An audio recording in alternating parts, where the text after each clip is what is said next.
आज आपण घरच्या घरी तंदुरी बटर नान कसं बनवतात हे बघूया। त्यासाठी सगळ्यात आधी आपल्याला एक मोठी वाटी मैदा घ्यायचा आहे।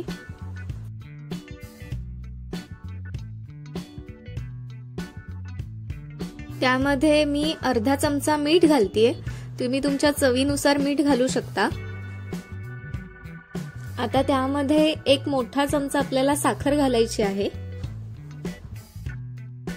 त्यानंतर थोडंसं तेल घालायचं आहे, तेल म्हणजे जेमतेम एक चमचा आपल्याला घालायचा आहे। आणि आपल्याला त्यामध्ये इथे मी एक छोटी वाटी दही घालतेय, म्हणजे हे जवळजवळ 3 मोठे चमचे दही आहे। आता आपल्याला हे सगळं व्यवस्थित मिक्स करून घ्यायचं आहे आणि हे सगळा मैदा छान असा मळून घ्यायचा आहे। त्यासाठी मी इथे आता थोडंसं पाणी घातलेलं आहे। आपल्याला जास्त पातळ असं नाही, थोडासा घट्ट असा गोळा मळायचा, त्यामुळे जसं लागेल तसं पाणी घालून हे व्यवस्थित सगळं छान असं मळून घ्या।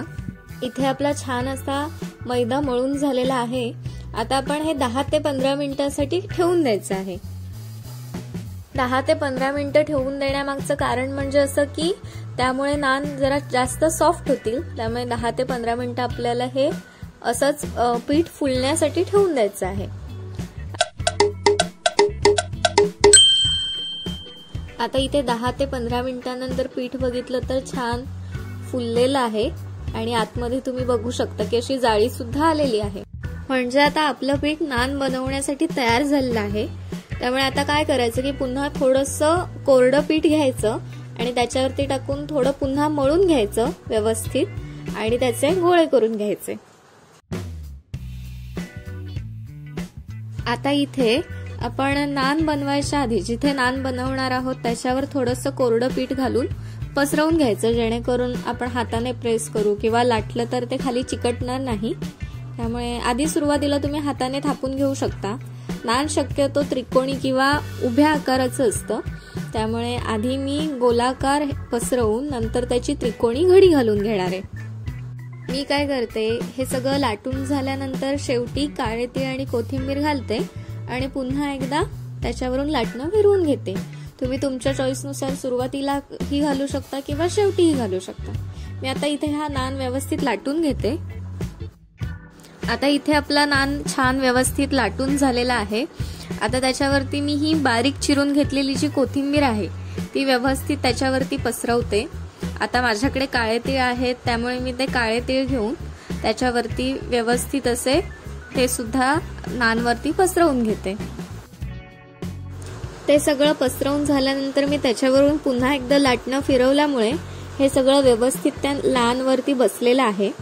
आता इकडे आपल्याला हा असा लोखंडी तवा घ्यायचा आहे, जेणेकरून त्याच्यावरती आपला नान व्यवस्थित भाजला जाईल। आणि त्या तव्याला शक्यतो बाजूला असा दांडा असेल असा बघा, जेणेकरून आपल्याला त्याला गॅसवर असा पालथा करून भाजायचा आहे, त्यामुळे ते सोपं पडेल। त्यामुळे असा तवा घ्यायचा आणि तो गॅसवर थोडासा गरम करायला ठेवायचा। आता नान तव्यावर टाकण्याआधी काय करायचं, तर नानची जी खालची बाजू आहे त्या खालच्या बाजूला आपल्याला पाणी लावून घ्यायचं आहे, जेणेकरून तो तव्याला चिकटून राहतो। त्यामुळे अशा पद्धतीने आपल्याला पाणी लावून घ्यायचं आहे आणि हा नान खालच्या बाजूनेच आपल्याला तव्यावर टाकायचा आहे। इथे मी दाखवते ते अशा पद्धतीने आपल्याला नान तव्यावर टाकून थोडासा प्रेस करायचा, जेणेकरून तो तव्याला चिकटून राहील आणि आपण तो जो तवा आहे तो उलटा केला तरी पडणार नाही। त्यामुळे आता आपण हा गॅसवर नान उलटा भाजूया।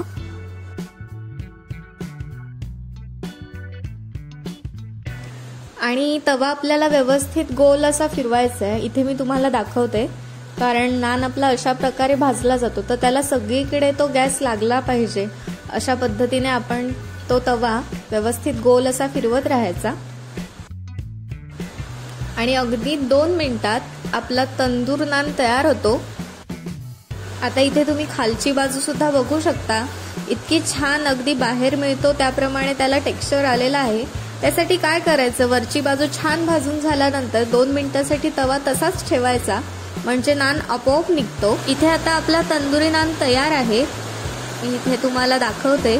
त्याच्यावर तुम्हाला आवडत असेल तर थोडंसं बटर लावू शकता आणि तुम्ही तुमच्या बटर चिकन किंवा बटर पनीर सोबत एन्जॉय करा।